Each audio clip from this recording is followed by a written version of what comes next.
Kalian tahu nggak? Pada suatu hari ada seseorang yang dia menyampaikan tentang satu kata ini.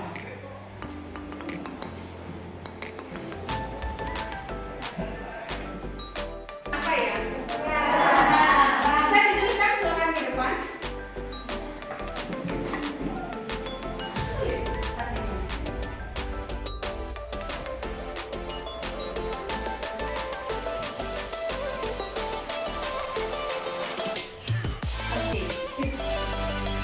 Nah, kira-kira tujuannya perang itu untuk apa sih?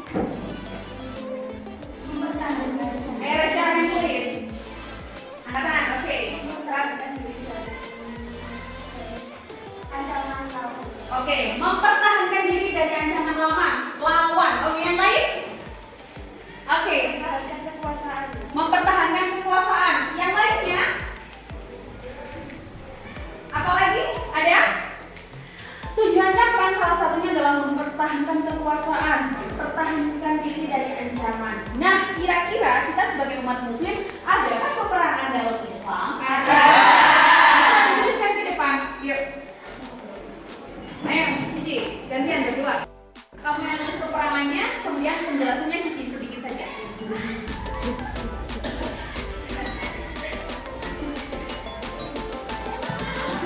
Cici langsung penjelasannya sebelah sini, nak. Sebelah kiri. Nah, sedikit aja. Perangnya kira-kira ada apa aja?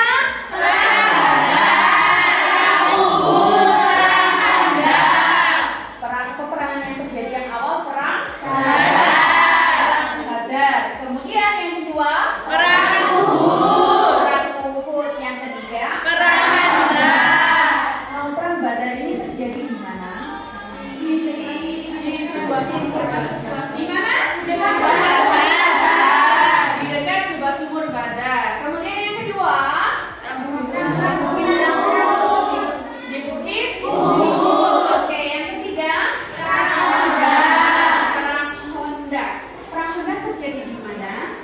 Di Madinah. Kalau perang Ahzab itu nama lainnya apa?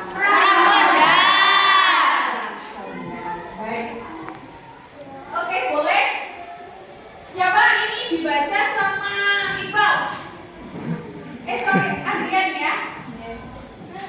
Perang Badar, perang Uhud, perang Honda. Dari 3 perang ini yang masyarakat muslim, umat muslim yang kalah kira-kira yang mau boleh? Perang Uhud. Nah, kira-kira untuk zaman sekarang ini perlu nggak perang? Nggak perlu. Nah, yang perlunya apa? Dengan cara apa? Apa? Mengembangkan apa? Berdakwah boleh. Kemudian apa? Kalau tidak perlu perang, berarti harus kita lakukan apa? Mensyiarkan, mengumumkan. Ada yang tahu G20 nggak? G20. Yang kemarin terjadi di mana? Bali. Di Bali. Nah, itu salah satu untuk menghandle supaya masyarakat di dunia ini nggak ada perang. Berarti harus ngapain? Kenapa?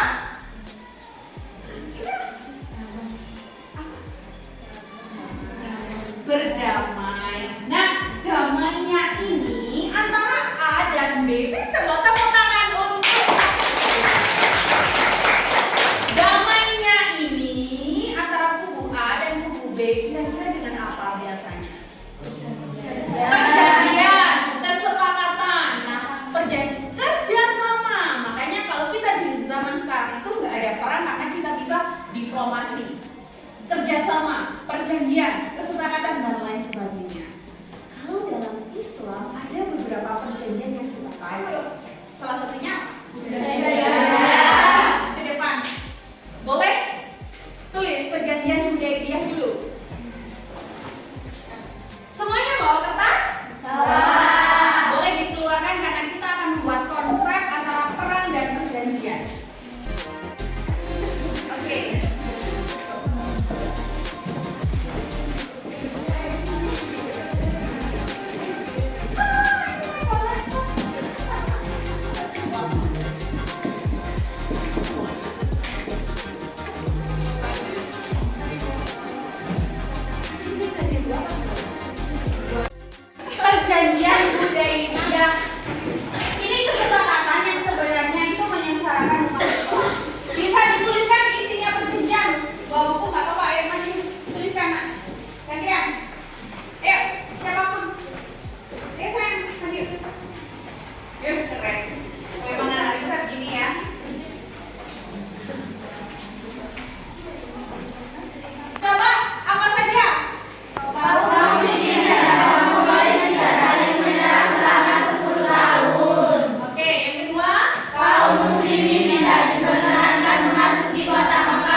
Semua kabilah Arab bebas bersekutu dengan kaum muslimin maupun kaum Quraisy. Kabilah yang bersekutu dengan salah satu pihak dianggap sebagai bagian dari pihak tersebut. Kira-kira perjanjian Hudaybiyah ini merugikan kaum muslim apa enggak? Merugikan. Coba ada yang berani katakan apa yang merugikan? Boleh berdiri loh kalau nggak angkat tangan. Kira-kira apa? Di situ sudah jelas sekali. Ayo, harus berani. Generasi hebat itu harus berani, nah. Apa? Oke, good. Jika kaum Quraisy yang melarikan diri dari pihak Quraisy harus dikembalikan, jika kaum muslimin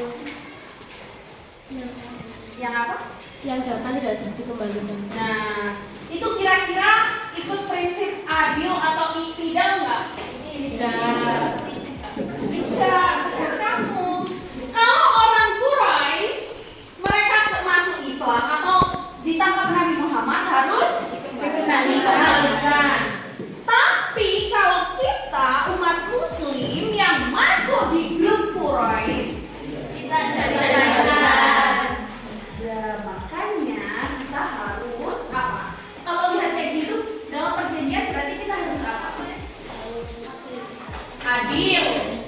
Ada lagi nggak selain adil? Seimbang. Tawazun seimbang. Seperti itu. Sudah. Ini tadi Cici ya. Perang Badar terjadi tahun 2 Hijriah. Strategi yang digunakan adalah dengan menguasai penampungan air. Iya. Bener banget. Kemudian yang ini maksudnya apa, Nak? Kenapa kok strategi yang digunakan oleh Rasul ini menguasai penampungan air? Kira-kira kenapa? Ya, sangat dibutuhkan itu bahasa lainnya prioritas atau aulawiyah. Jadi, yang diprioritaskan apa? Ya itu yang benar-benar dikuasai. Nah ini bagusnya Rasulullah, strateginya itu jitu sekali. Nah selanjutnya perang Uhud di daerah Gunung Uhud pada tahun 3 Hijriah dimenangkan oleh kaum kafir Quraisy. Pasukan kafir dipimpin oleh Khalid bin Walid. Oke. Kira-kira yang membuat kita kalah ini apa? Karena apa? Benar. Dan yang terakhir perang Khandaq. Pasukan Islam menggunakan strategi dengan membuat parit terjadi pada tahun 5 Hijriah. Kamu tahu parit kan ya? Tahu. Kali ini kotanya M. Madinah kan? Dikelilingi oleh parit sehingga di atas parit itu sudah ada pemanah. Makanya ketika orang turun, ibaratkan kita dekat sungai sini, turun ke sungai yang di atas kan bisa mana, ya kan? Itu strategi penggunaan Rasulullah. So now, your assignment is silakan buat peta konsep tentang perang dan perjanjian Hudaybiyah. Bisa kamu bisa dari buku paket atau LKPD atau LKS. You can apply? Yes. Do it now. Langsung dikerjakan. Nah ini mereview tokoh-tokoh yang sangat apa ya sering muncul dalam pembelajaran kita tentang perang dan perjanjian Hudaybiyah. Coba ada yang berani maju untuk memperagakan tokoh tersebut? Oke, Iza, boleh maju nak, kasih tahu ke temenmu. Iza pilih siapa? Khalid bin Walid. Oke, boleh maju? Kasih tahu ke temennya. Khalid bin Walid kan panglima perang yang gagah dan berani. Panglima perang yang gagah dan berani. Kira-kira perang apa? Teman-teman ada yang tahu nggak?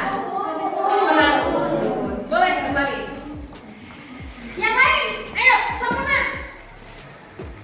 Oke, Wardatul Balqis. Pilih siapa nak? Utsman bin Affan. Utsman bin Affan. Boleh di atas aja nak, biar kelihatan temennya. Utsman bin Affan. Utsman bin Affan adalah seorang sahabat yang sangat kaya raya dan sangat dermawan. Beliau tidak tanggung-tanggung mencurahkan semua hartanya untuk kepentingan umat Islam. Oke, kira-kira di sini ada nggak yang seperti itu? Ada. Yang suka traktir temennya mungkin? Jadi nak, Utsman bin Affan ini beliau sangat kaya raya. Makanya kebun kurmanya, gandumnya semuanya dicurahkan, ditasarufkan untuk kepentingan umat.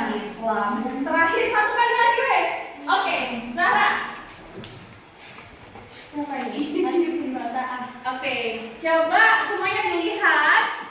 Hatib bin Balta'ah, seorang pengkhianat kaum muslimin yang membocorkan rencana Rasulullah sebelum Fatu Makkah. Oke.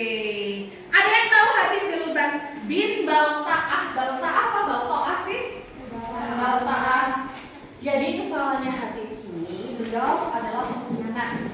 Makanya kenapa misi dan peragakan di atas supaya kita bisa tahu. Jadilah orang yang seperti